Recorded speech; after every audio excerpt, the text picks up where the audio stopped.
మీరే మీరే సార్ శాంతిప్రసాద్ గారు. పవన్ గారు, మీకు సోదరులు మోకారం సాగర్ గారికి, చూస్తున్న వీక్షకులకు నమస్కారం. మనకి తెలుగులో ఒక మాట ఉంది సార్,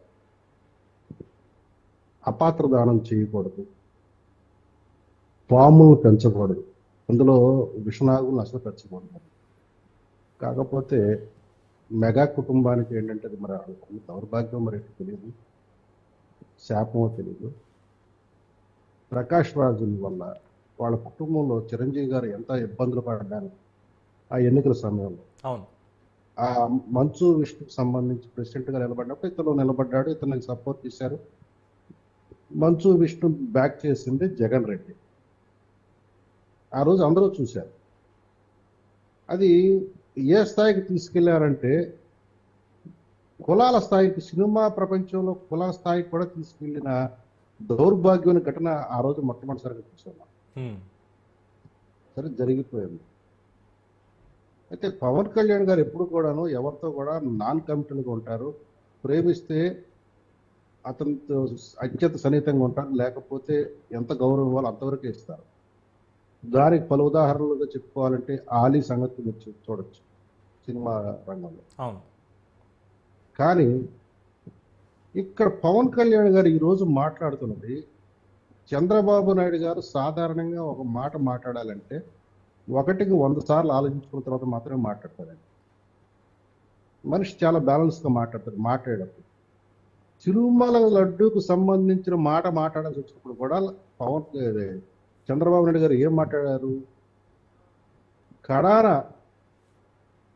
వీళ్ళు దేవుడి ప్రసాదాన్ని కూడా కల్తీ చేయడానికి సిగ్గుపడలేదు, అందులో జంతు కొవ్వు వచ్చేలా చేశారు అన్నాడు తప్పితే ఫలానా వ్యక్తి చేశాడు, ఫలానా వాళ్ళు చేశారని ఎక్కడ ప్రస్తావించదు. అవును.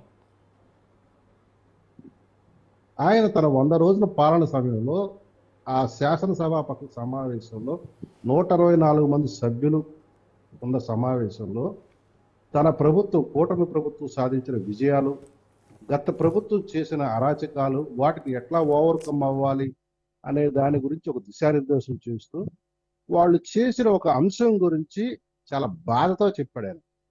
అది కూడా ఎప్పుడు ఆ విషయం టీటీడీ ఈవో గారికి తెలిసిన 2 నెలల తర్వాత, దాని మీద లోతుగా అవగాహన చేసిన తర్వాత, అథెంటికేటెడ్ రిపోర్ట్లు తన చేతిలోకి వచ్చిన తర్వాత మాత్రమే చేశాడు ఆయన. అవును. అంతేగాని గాలివాటంగా మాట్లాడు. అయితే అతనికి చంద్రబాబు నాయుడు గారు అక్కడ భావావేశం రేకెత్తించాలేదు, లేదంటే అసలు ఆ రోజే అది స్పార్క్ అవ్వాలి. కానీ అది 2 రోజుల తర్వాత స్పార్క్ అయింది. అనేది హిందూ సంఘాలు దాన్ని అందిపుచ్చుకోవడం ద్వారా స్పార్క్ వచ్చింది తప్ప. సరే, పవన్ కళ్యాణ్ గారు కూడాను ఏంటంటే ఈ అంశంలో కొంత, ఎందుకంటే సహజంగా అతను దేవుడిని కొలుస్తాడు, అతను ఆంజనేయ పుత్రుడు అంటారు, వాళ్ళ కుల ఆరాధ్య దైవం శ్రీ ఆంజనేయ స్వామిని పూజిస్తారు. ఆంజనేయ స్వామిని పూజిస్తారు. వాళ్ళ అదృష్టం ఏంటంటే వాళ్ళ తల్లి కూడా అంజనీదేవి, కాబట్టి వీళ్ళని అంజనీ పుత్రులు అంటారు. ఆయన వెంకటేశ్వర స్వామి యొక్క ఆలయ ప్రసాదం అపచారం, నేను ఇక్కడ దాని గురించి పదే చెప్పదలుచుకోలేదు, ఎందుకంటే చెప్పడం కూడా కొంత దౌర్భాగ్యంగానే ఉంటుంది. ఘోర అపచారం జరిగింది ఆ యొక్క ప్రసాదం అంశంలో అనే అంశాన్ని ప్రస్తావిస్తూ, ఈ అంశంలో ఎవరు కూడాను జోకులు వేయొద్దు, హాస్యానికి మాట్లాడద్దు, ఇది చాలా గంభీరమైన విషయం, ఈ విషయం మీద అందరూ కూడా స్పందించాలి. ఇక్కడ ఇది మనోభావాలకు సంబంధించిన అంశము, ఇది హైందవ ధర్మానికి సంబంధించిన అంశము, హైందవుల మనోభావాలకు సంబంధించిన వారి మనసులో గాయపడిన అంశము, సందర్భము. కాబట్టి దీని మీద అందరూ కూడా గడమెత్తాలి, దీనికి ప్రాయశ్చిత్తం చేసుకోండి. ఎందుకు అన్నాడు ఆ మాట?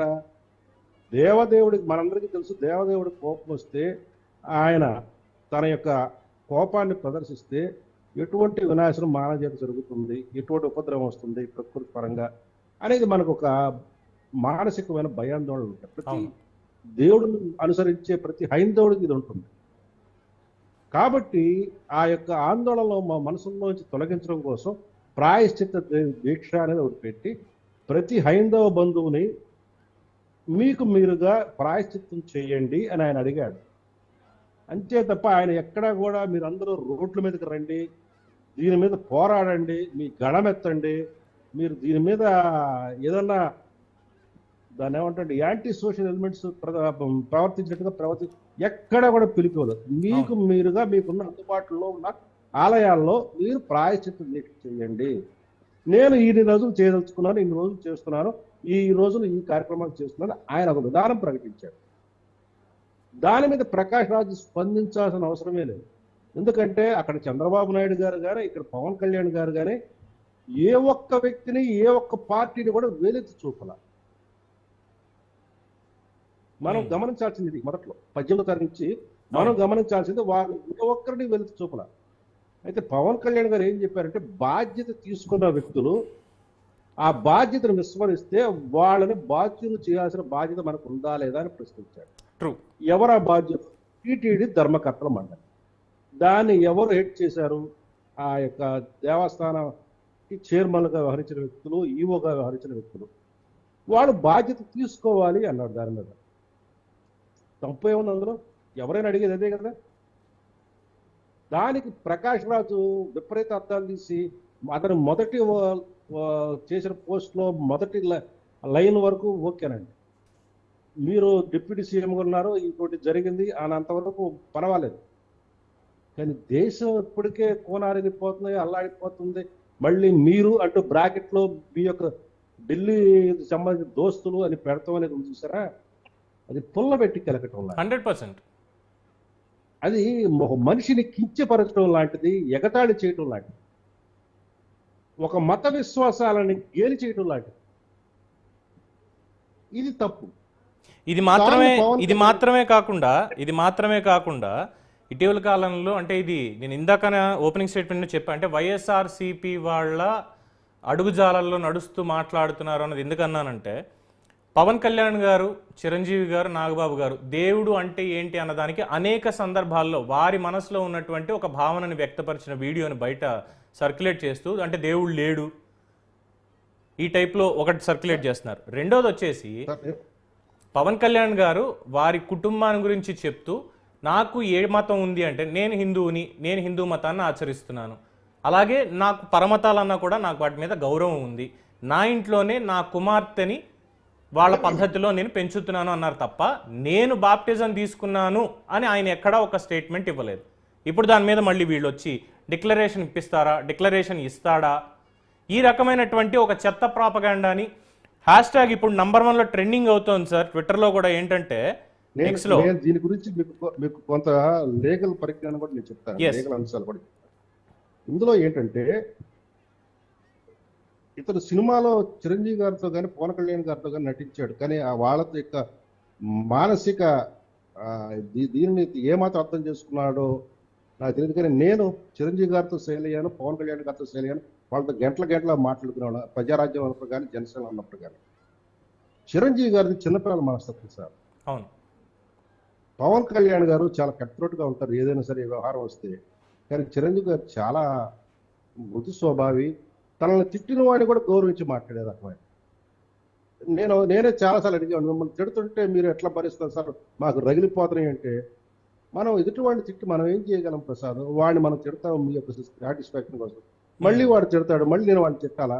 ఇక నా టైం అంతా ఎదుటి వాడిని తిడతాం కోసం. నా ముందు చాలా లక్ష్యాలు ఉన్నాయి, నా వయసు చాలా తక్కువ ఉంది, ప్రజలకు నేను ఎన్నో చేయాలనుకుంటున్నాను, నా గమ్యాలు వేరు, నేను ఆ ఉద్దేశాలు వేరు, నేను వాటినన్నిటిని నేను జీవితంలో పరిష్కరించుకోవాలా, ప్రజలకి నన్ను ఈ స్థితికి తీసుకొచ్చి ప్రజలకు నేను ఏదో ఒకటి చేసి ఒక వాళ్ళ రుణం తీర్చుకోవాలి అనే తపన ఎప్పుడూ చెప్తూ ఉండేవారు చిరంజీవి గారు నాతో. పైగా ఆయన ఒక మాట అన్నారు 2012లో, మీకు అది ఇప్పుడు చెప్తాను సార్. ప్రసాద్ నేను అంటే అప్పుడులో రాజకీయాల గురించి ఆయనతో ఎక్కువ మాట్లాడుతుంటే, ప్రసాద్ భవిష్యత్తు రాజకీయాలు మనం చేయలేము అన్నాడు. భవిష్యత్తులో మీరు అనేది పోయి నువ్వు అన్నా పర్వాలేదు, కానీ చాలా అసాంఘికమైన అనాగరికమైన భాషలో ఒకళ్ళనొకళ్ళు సంబోధించుకునే రోజులు వస్తాయి. తమిళనాడు నుంచి దరిద్రం మన ఆంధ్రప్రదేశ్లోకి ఎంటర్ కాబోతున్న రాజకీయాల్లోకి అన్నాడు. అప్పుడే జగన్మోహన్ రెడ్డి రాజకీయాల్లోకి ఎంటర్ కాబోతున్నాడు. ఈయన అప్పుడు కాంగ్రెస్లో చేరాడు. ఒక అంశంలో ఆయన అవమానం పొందాడు. దాని మీద నేను ఆయన అడగడం జరిగింది. ఆయన చెప్పిన మాటలేదు సార్. ఓకే. ఈ రాజకీయాల్లో మనం ఎక్కువ కాలం మనం సున్నిత మనస్తత్వం ఉన్నవాళ్ళు మనుగడ సాధించలేము. అది మా తమ్ముడికి చిరంజీవి గారికి సంబంధించి ముందు నుంచి కూడా చాలా మంది అభిమానులు ఇప్పటికీ చెప్తూ ఉంటారు, మేము చెప్పాము ఆయన ఎందుకంటే చిన్నపిల్లాడి మనస్తత్వం, ఆయన దీనికి సరిపోడు, ఆయన నాతో సినిమాలో స్వయంగా ఉంటే వేరే చెప్పిన మాట ఉండేదని సార్. ఇప్పటికీ అంటూ ఉంటారు పాపం. ఆయన నాతో స్వయంగా చెప్పిన మాట ఇది. సున్నిత మనస్కులు ఎవరు కూడా ఈ రాజకీయాల్లో తట్టుకోలేరు, ఈ రాజకీయాల్లో ఉండలేరు, మనగలగలేరు. రైట్. నువ్వు ఒకటంటే నేను రెండు అనే తత్వంలో ఉన్న వాళ్ళైతేనే తట్టుకోగలరు, ఓకే.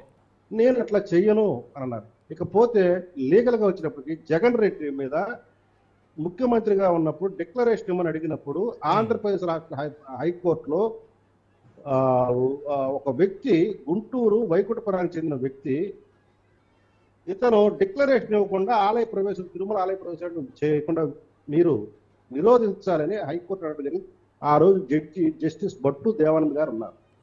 తారీఖు కూడా చెప్తానండి, 30 డిసెంబర్ 2020. అవును. Writ petition number 17616/2020 para number 37లో స్పష్టంగా జడ్జి గారు చెప్పింది ఏంటంటే, ఒకవేళ జగన్ రెడ్డి ముఖ్యమంత్రి హోదాలో ఉన్నప్పుడు తిరుమల తిరుపతి దేవస్థానం అధికారులు వారిని ఆహ్వానించి వారిని పట్టు వస్త్రాలు ఎన్ని సమర్పించాలి, కైంకర్యాలు సమర్పించాలన్నప్పుడు మాత్రం డిక్లరేషన్ ఇవ్వాల్సిన అవసరం లేదు. కానీ జగన్ రెడ్డి తన వ్యక్తిగత హోదాలో తిరుమల ఆలయ ప్రవేశం చేయాలన్నా, దేవుని దర్శించుకోవాలన్నా కంపల్సరిగా రూల్ 136 ప్రకారం డిక్లరేషన్ ఇస్తే తప్ప అతనికి ఆలయ ప్రవేశం చేయడానికి లేదు, బికాస్ నాన్ హిందూ అని స్పష్టంగా తీర్పిచ్చారు సార్. అందుకే కదా 8 పేజీల. ఎస్ అంతే. నాకు గుర్తొచ్చింది మీరు చెప్పిన ఇన్సిడెంట్ ఇది. దీని తర్వాతే ఇంకా చాలా జరిగాయి. అమరావతి ఇష్యూలో కూడా 8 పేజీల లేఖ ఏకంగా తీసుకెళ్లి బాబ్డే గారికి అప్పట్లో ఇవ్వడం జరిగింది న్యాయమూర్తుల మీద. సరే, ఈ పాయింట్ పక్కన పెడితే ఆనంద్ సార్ గారు ఏమైంది సార్, మీ రెడ్ బుక్ ఏమైంది సార్? ఎందుకంటే ఇగో ఇలాంటి వాగుతూ డిప్యూటీ సీఎంని అవమానపరిచేలాగా, సీఎంని అవమానపరిచేలాగా ఇప్పుడున్నటువంటి ఇంత సున్నితమైనటువంటి అంశంలో ఇష్టారీతిన వాగుతూ ఉన్నటువంటి ఈ సెక్యులర్ హార్మనీని ఇబ్బంది పెట్టే రకంగా చేస్తున్నటువంటి ఇలాంటి వాళ్ళని శిక్షించడానికే కదా మీ రెడ్ బుక్ అనేది ఉంది. మరి ఏమైపోయింది అది? మీకు ప్యానల్ ఉన్న పెద్దలకి హృదయపూర్వక నమస్కారం. ఇది లోకేష్ గారిని అడగాల్సిన మాట మీరు నన్ను అడిగితే నేనేం చెప్పమంటారు? పార్టీ తరఫున లోకేష్ గారి గురించి మీకు తెలుసు కాబట్టి మిమ్మల్ని అడిగాం. అదే ఇప్పుడు రెడ్ బుక్ అనేది ఒక్కొక్కటి బయటకు వస్తూ ఉన్నాయి. మీకు ఒక 2 నెలల్లో ఒక భయంకరమైనటువంటి ఒక నిజం కూడా బయటపడబోతుంది. అది అప్పుడు 2 నెలల తర్వాత చూసుకుందాం సార్. ఎందుకంటే ఇప్పుడున్నది ఈ నిజం నుంచి ఇందులో ఉన్నటువంటి నిజాలు బయటికి రావాలి. జరుగుతున్నటువంటి ఈ తప్పుడు ప్రచారం, పవన్ కళ్యాణ్ బిట్రేడ్ హిందూస్, చంద్రబాబు బిట్రేడ్ హిందూస్ అని చెప్పి నేషనల్ లెవెల్లో తప్పుడు ప్రచారం జరుగుతుంటే, కనీసం ప్రభుత్వంలో ఉన్నారు మీరు, 164 సీట్లు వచ్చాయి, పెద్ద మ్యాండేట్, అధికార యంత్రాంగం కనీసం దీన్ని ఖండించాల్సినటువంటి పరిస్థితిలో కూడా కనిపించట్లేదు సార్. దానికి ఆనంద్ సాగర్ గారు నేనే చెప్తాను సమాధానం. 1 నిమిషం ఆనంద్ సాగర్ గారు. ఈ కూటమి ప్రభుత్వంలో పెద్దలు ఏం చెప్పారండి, ఏమనుకున్నారంటే, ఒక 6 నెలల పాటు అసలు ఈ రాష్ట్ర ప్రభుత్వంలో మన పాలన ఎట్లా ఉండాలంటే, విధ్వంసం ఏ మేరకు జరిగింది, ఏ డిపార్ట్మెంట్ జరిగింది, అది ఏ స్థాయిలో ఉంది, ముందు అవగాహన చేసుకొని ముందు దాన్ని సరిదిద్దిన తర్వాత మాత్రమే గత ప్రభుత్వంలో చేసిన పాలకులు చేసిన పాపాల గురించి మనం వెళదాము అనే కోణంలో ఉన్నారు. కాబట్టి వీళ్ళకి ప్రస్తుతానికి ఆట విడుపుగా ఉంది. వీళ్ళకి ఎట్లా ఉందంటే ఏదో సామెత అనుకుంటున్నారు, కానీ సింహం ముందు ఆటలాడితే పంజా దెబ్బ విసిరితే దెబ్బకు వాళ్ళు ఏమవుతారో తెలియదు. 6 నెలలు ఆగితే ఖచ్చితంగా ఇప్పుడు ఒక 3 నెలలు 4 నెలలు అయిపోతున్నాయి, ఇంకొక 2 నెలలు. ఎందుకంటే పాలన మీద ముందు దృష్టి పెట్టారు వాళ్ళు. ప్రజలు ఎంతో గొప్పగా మా గురించి ఆలోచించి మ్యాండేట్ ఇస్తే, ఆ మ్యాండేట్కి విశ్వాసకాలం కలిగించడం ఇష్టం లేక చంద్రబాబు నాయుడు గారు, పవన్ కళ్యాణ్ గారు ముందు రాష్ట్ర ప్రభుత్వాన్ని గాడిలో పెట్టాలి, అధికారులని మనకు అనుకూలంగా పనిచేసేలా చేస్తున్నారు. ఇప్పటికీ అధికారులకు చాలా మంది పనిచేయట్లేదు సానుకూలంగా. ఆనంద్ సాగర్ గారు మీరు చెప్పండి సార్. చెప్పండి సార్. ఆనంద్ సార్ గారు